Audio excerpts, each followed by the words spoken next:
Both my parents were surgeons, and I used to talk to furniture. I grew up in an area where the properties are so large and the families are so wealthy that they build mansions and walls enclosing themselves in their own private paradises, never interacting with the neighbors unless by some strange coincidence.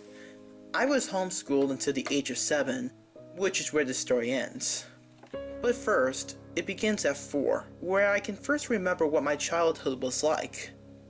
As a young boy, I thought that staying isolated on your family's property was what all little boys did. Whenever one of my parents would go out, I'd ask to join.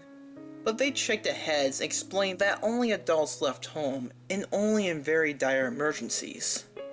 Aside from this, I never wanted for toys or activities and developed what my parents described as a wild imagination. I began creating relationships with our household furniture, spending days conversing with them and naming each and every one.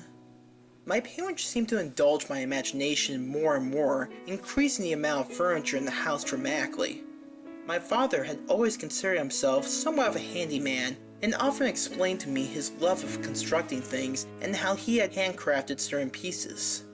And so 3 years ensued of deep emotional relationships I developed with the furniture in my home. Arnold was the soft sofa in the living room that seemed to move up and down as I'd recline on him reading my books. Sophia was my bed that shifted ever so slightly, rocking me back and forth as I fell asleep. Sometimes I could even hear her humming softly. When I lay my head on the table in my room, Claudio, I could hear palpitations and rhythm to my heartbeat.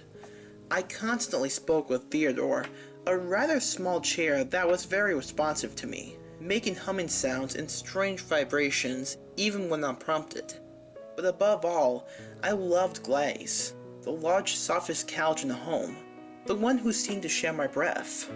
All the furniture felt so soft, so warm, and so alive to me. It's strange how fast things can change. It was a Monday, my 7th birthday, and my parents were in the workshop constructing a new piece of furniture as my present. A woman had gotten lost, driving through the town, and although our gates were sealed shut, she had managed to push her way through. She knocked on the door lightly, and I jumped up, having never heard someone approach the house before. When I opened the door, her expression changed to horror. She sniffed the air and gagged. Then she picked me up and began to run.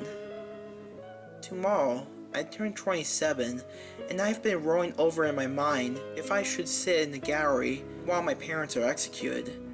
The headlines had labeled them worse than Carl Brandt, having reconfigured 167 people by my 7th birthday.